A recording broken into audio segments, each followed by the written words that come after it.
দুঃখজনক হলো সত্যি যে বাংলাদেশিদের শত্রু বাংলাদেশিরা নিজেরাই। সেজন্য ক্ষমা চাচ্ছি। এবং সাথে করে আজকে শহীদ বুদ্ধিজীবী দিবস, আপনারা কম বেশি সবাই জানেন যে আমাদের জাতীয় সূর্য সন্তানদেরকে আমরা আজকে এই দিনে হারিয়েছিলাম। তাদের স্মরণে বাংলাদেশ বিনির্মাণে এবং শুধু ৭১ নয়, বাংলাদেশ বিনির্মাণে এবং বাংলাদেশের স্বাধীনতা রক্ষায় ২৪ যে সকল শহীদরা আত্মত্যাগ করেছেন, সকল শহীদদেরকে, বাংলাদেশের সকল শহীদদেরকে আমরা শ্রদ্ধার সাথে স্মরণ করছি। এবং আপনাদের সাথে মানে এখন যে বিষয়গুলো আপনাদের সাথে শেয়ার করবো আর কি, এটা একদম বাস্তব অভিজ্ঞতা।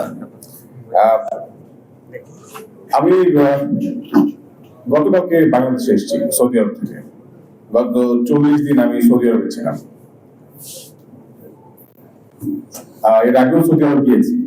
অনেকে জানেন যে উমরা পালনে গিয়েছি, তবে উমরা পালন করতে ৪০ দিন লাগে না। গিয়েছি, হ্যাঁ, ফিল্ড ওয়ার্কে গিয়েছি। এটা এতদিন বলতে পারছিলাম না, কিন্তু আজকে বলছি যে ফিল্ড ওয়ার্কে গিয়েছি, অবজার্ভ করতে গিয়েছি। জুলাইয়ের যে সকল মানুষরা, আমরা তো রাস্তায় দেখেছেন, আপনারা দেখেছেন, আপনারা নিজেরা ছিলেন, প্রত্যেকে, আমার মনে হয় যে প্রত্যেকে এখানে রাস্তায় ছিলেন, যারা সাংবাদিক হয়ে যাচ্ছেন। আপনারা কামানের সামনে আপনাদের ক্যামেরাটি নিয়ে এইভাবে দাঁড়িয়েছিলেন। যখন গুলো হচ্ছিল, টিয়ারশেল খাচ্ছিলাম, আপনাদের সাথে খাচ্ছিলাম টিয়ারশেল। আমার মনে আছে সাংবাদিক ভাবে কিন্তু কোনোভাবে টিয়ারশেল থেকে মুক্তি হয়নি। শিক্ষার্থীরা যেভাবে হচ্ছে টিয়ারশেল খাচ্ছিল, সাধারণ মানুষ যেভাবে টিয়ারশেল খাচ্ছিল, সাংবাদিক ভাবে টিয়ারশেল খাচ্ছিল। গুলি শুধু হচ্ছে সাধারণ মানুষ খায় নাই, সাংবাদিক ভাইরা গুলি খেয়েছে, মারা গেছে। মনে আছে আমাদের সবকিছু। আমরা নিরুপায় হয়ে শুধু আল্লাহ করছিলাম, আল্লাহ যারা আমাদের মারতেছে, আমরা তো তাদেরকে মারতেছি না, আমরা তো অস্ত্র হাতে নিই না, আমরা শুধু বুক পেতে দিয়েছি, আল্লাহ তুমি আমাদেরকে রক্ষা করো, আমাদেরকে হেফাজত করো।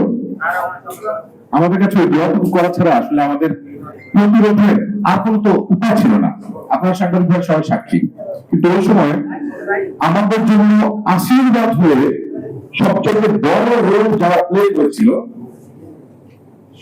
যারা রেমিটেন্স শাটডাউন ঘোষণা দিয়ে একদম রেমিটেন্স বন্ধ করে দিয়ে শেখ হাসিনা যে বুলেট কেনার টাকা সেটাকে বন্ধ করে দিয়েছিল, ফ্যাসিস্টদের বুলেট কেনার টাকা বন্ধ করে দিয়েছিল এই প্রবাসী ভাইরা।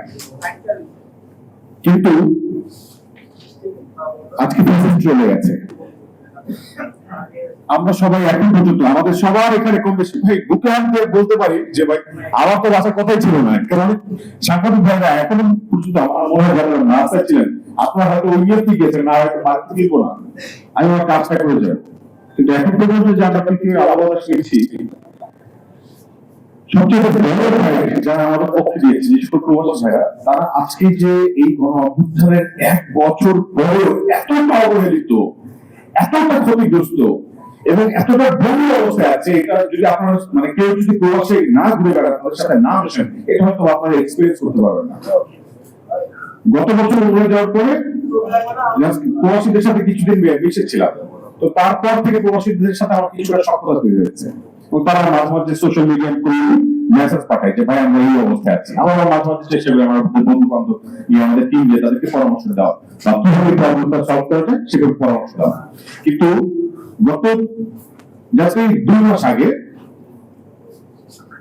২ মাস আগ থেকে, হ্যাঁ প্রায় তারও ৩ মাস আগ থেকে আমরা প্রায় একটা ইনফরমেশন প্রচুর পরিমাণ, একটা মেসেজ প্রচুর পরিমাণ পাচ্ছিলাম। ইনবক্সে একটা মেসেজ বেশি আসতেছিল। এটা প্রায় ১০০০ যখন প্রথমভাবে একটা আসতে আসলো যে ভাই সৌদি আরবে প্রচুর পরিমাণ অপহরণ বেড়ে গেছে, আপনার একটা আমাদের জন্য কথা বলে।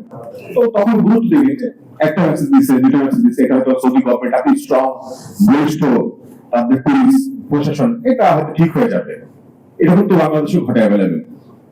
সো যখন দেখলাম একটা মেসেজ দিল, ২টা মেসেজ দিল, ১০০ থেকে যখন ১০০০ ক্রস করল, তখন একটা কনসার্নের বিষয় দাঁড়িয়েছে যে কি ব্যাপার যে এত মানুষ একসাথে মেসেজ দিচ্ছে। এই ঘটনা মানে খোঁজ নিয়ে জানলাম যে প্রায় ঘটতেছে। সাংবাদিকদের মাধ্যমে বাংলাদেশের যে সাংবাদিক যারা দেখছে এই ঘটনা হচ্ছে, কিন্তু এখন পর্যন্ত এইভাবে মানে দৃশ্যমান কোনো সাজার ব্যবস্থা দেখলাম না, কিন্তু বাংলাদেশ থেকে কোনো রকম ডিসিশন দেখলাম না। কিন্তু এটা ঘটতেছে, কিন্তু প্রবাসীরা একটা প্যানিক হচ্ছে, কারণ কি বা এটা কারা ঘটাচ্ছে। তো আমার বড় ভাইকে বললাম যে ভাই আমার কি আসলে সোশ্যাল মিডিয়াতে বা হচ্ছে ক্যামেরার সামনে এগুলো বলা উচিত? তোমার সেগুলো বলতে বলতেছে আমাদের ভাইয়ের বলা উচিত যে ভাই তুমি এখন বলো না কিছু, এখন বললে তুমি তো সম্পূর্ণ ব্যাপারটা জানো না, তুমি না জেনে যদি এখন কিছুটা বলো তাহলে এটা প্রবাসীদের ক্ষেত্রে এখন তুমি যাদের ভালোর জন্য বলতেছো তাদের যদি কোনো ক্ষতি হয়ে যায় পরবর্তী কিন্তু তারাই হচ্ছে তোমাকে দোষারোপ করবে। তার মানে তোমার আগে যাওয়া উচিত, গিয়ে দেখা উচিত, বলছে তাহলে কি করা উচিত, তাহলে তুমি যাও। তো আমরা একটা টিম নিয়ে ফিল্ড ড্রাইভে চলে গেলাম সৌদি আরবে। সৌদি আরবের পথে প্রান্তরে ঘুরেছি 40 দিন, প্রবাসীদের সাথে হেঁটেছি, চলেছি, ফিরেছি। তারা সকালবেলা ঘুম থেকে কখন উঠে, ঘুমাতে যায় কখন, কাজে যায় কখন, তারা যখন খায় তখন তাদের কি কষ্ট, তারা যখন ঘুমায় তখন তাদের কি কষ্ট, সে যখন তার দিয়ে প্রত্যেকটা দিন আপনি যখন চিন্তা করেন যে সকালে ঘুম থেকে উঠছি, নামাজ পড়ছি, খাওয়া দাওয়া করছি, কাজে আসছি, তারপর হচ্ছে বাসায় গিয়েছি, পরিবারকে দেখেছি, তাদের সাথে গল্প করেছি, তারপর খাওয়া দাওয়া করে আবার ঘুমিয়ে গেছি। এই আপনার একটা লাইফ সার্কেল, একটা সাইকেলের মধ্যে আপনি রেগুলার জীবনযাপন করতেছেন।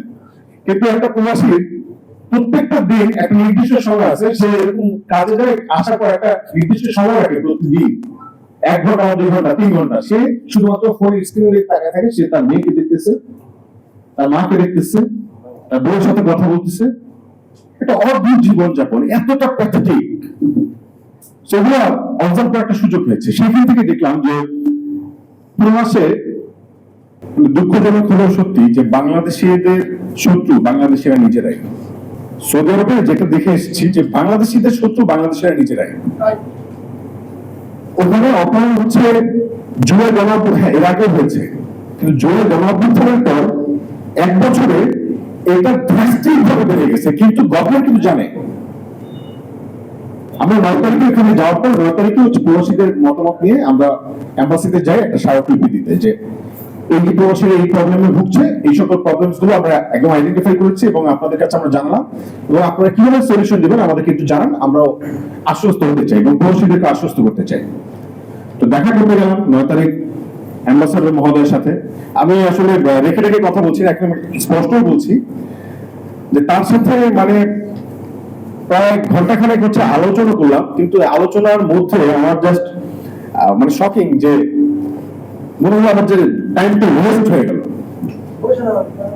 টাইমটা ওয়েস্ট হয়ে গেল। আমি জিজ্ঞেস করলাম যে ভাই এই যে প্রবাসীদের যে অপহরণের ঘটনা ঘটতেছে আপনারা তো জানেন নাকি মনে জানেন না?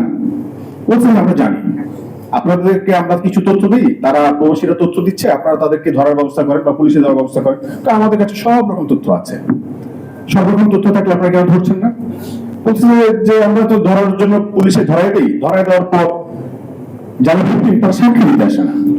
আচ্ছা সাক্ষী দিতে আসে না, এটা তো একটা বাংলাদেশের শ্রম বাজারের জন্য অনেক বড় হুমকি। আপনি আপনারা যারা অ্যাম্বাসেডর আছেন, উনি আগে কোরিয়াতে ছিলেন, চায়নাতে ছিলেন, ও নতুন হচ্ছে অ্যাম্বাসেডর হয়েছেন, তো ওনার তো অভিজ্ঞতা আছে, বিশাল অভিজ্ঞতা। তো জুলাই অভ্যুত্থানে যারা শুধুমাত্র ফেসবুকে পোস্ট দিছে যে ফ্যাসিস্টকে ফ্যাসিস্ট বলছে, তাদেরকে এমআরও দিয়ে হচ্ছে দেশে পাঠিয়ে দিতে পারেন, আপনারা পুলিশে ধরা দিতে পারেন, আপনারা জেল খাটাতে পারেন। কিন্তু এত বড় একটা ঘটনা ঘটতেছে, আপনারা জানেন, আপনাদের কাছে তথ্য আছে, কিন্তু আপনারা তাদেরকে ধরা দিচ্ছেন না পুলিশে, বা তাদেরকে বাংলাদেশে পাঠানোর ব্যবস্থা করছেন না, বাংলাদেশের আইনে তাদেরকে বিচার করতেছেন না, প্রবাসীদের সমস্যার সমাধান করতেছেন না, কিন্তু আপনারা সব জানেন। তাহলে আপনি কিছুই পাচ্ছেন না, তাহলে আপনি কেন বসে আছেন? এখানে যদি হচ্ছে তাকে এই সময় আমি খুব জিজ্ঞেস করতে ইচ্ছে করছিল, কিন্তু অনেক রকম রুলস রেগুলেশন এগুলো বাংলার মধ্যে আটকা পড়ে গেছে, কেন অনেকগুলো কাজ করতে হবে, আরো জানতে হবে। তো খোঁজ নিয়ে জানলাম যে সমস্যাটা কোথায়। সমস্যাটা এটাই যে ভাই বাংলাদেশিদের সূত্র ছিল বাংলাদেশিরাই, বাংলাদেশ গভর্নমেন্ট এগুলো জানে, কিন্তু তারা এখন পর্যন্ত দৃশ্যমান কোনো মানে সমস্যার সমাধানই দেখতে পেলাম না। কিছুদিন আগে মাত্র 15-20 দিন আগে একটা ছেলে, তাকে কোনো একটা ছেলে, আমি তো মার সাথে গত 3 দিন আগে দেখা করে আসছি, একটা মাত্র ছেলে, মহিলা, তার স্বামী নেই, মারা গেছে। বাচ্চার তার যখন ছেলে বয়স 1.5 বছর তখন মারা গেছে। সেই ছেলেকে বড় করছে, ছেলেকে হাফিজ বানানোর চেষ্টা করছে। এই সৌদি আরবে মাও কাজ করে ওখানে ছিল বা কাজ করতো ওখানে, মায়ের একমাত্র সম্বল এই ছেলেটা। তাকে প্রবেশের মানে ওই যারা অপরাধীরা তারা তুলে নিয়ে গেছে, তুলে নিয়ে যাওয়ার পর হচ্ছে মুক্তিপণ চাইছে, মুক্তিপণ না দিচ্ছে, দেওয়ার পরে মেরে ফেলছে ছেলেটাকে। কি অবস্থা জানেন? ওই ছেলেটাকে পিটাইতে পিটাইতে মানে উলঙ্গ করে পিটাইতে পিটাইতে একদম তার শরীর কালো বানায় ফেলছে, তার মা তাকে চিনতে পারতেছিল না, মুখে রক্ত চলে আসছে। সেই ছেলেটাকে শেষমেশ মারতে মারতে মেরে ফেলছে যখন তার সাথে কি আরেকটা ছেলেকে নিয়ে গেছিল। সেই ছেলেটা যখন ওই রাকিব যখন মারা যায় তখন ওই ছেলেটা কে মানে ওই ছেলেটাকে বলতেছে যে তুমি তোমার রাকিব মারা গেছে, তুমি ওকে গোসল করায় দাও। ওর বন্ধুকে বলতেছে গোসল করে দাও। বন্ধু গোসল করাই দিছে। গোসল করাই দেওয়ার পর তাকে একটা বস্তার মধ্যে নিয়ে গেছে, নিয়ে গিয়ে একটা গুহার মধ্যে ফেলাই দিছে।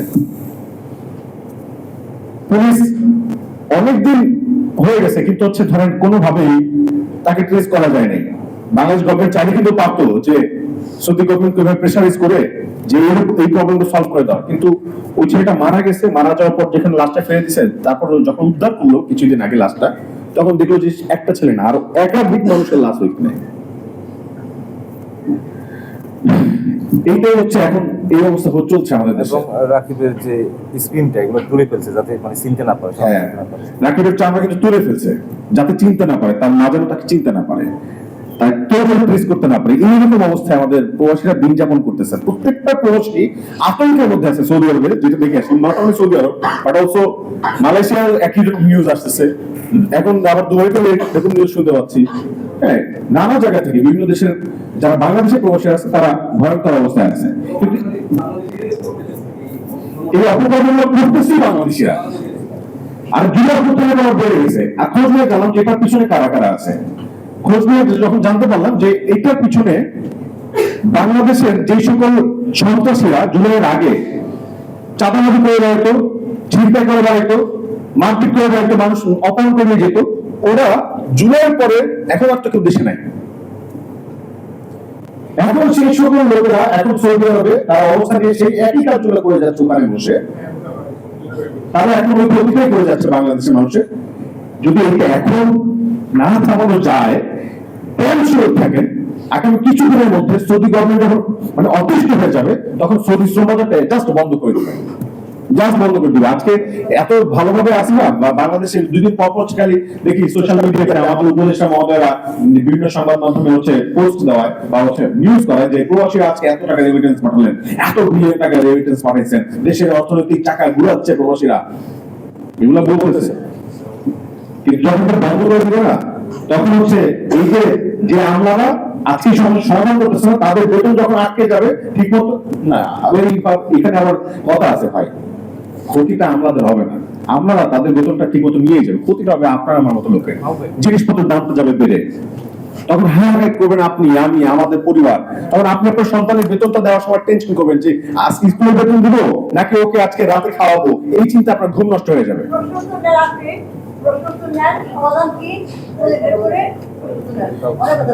আপনার স্বপ্নগুলো আকাশ ছুবে প্রবাসীর হেলিকপ্টারের মাধ্যমে। বিয়ে, জন্মদিন অথবা যে কোনো বিশেষ প্রয়োজনে হেলিকপ্টার ভাড়া করতে যোগাযোগ করুন স্ক্রিনে দেয়া নাম্বারে। প্রবাসীর হেলিকপ্টার, নিরাপদ ও সাশ্রয়ী বাহনের বিশ্বস্ত নাম।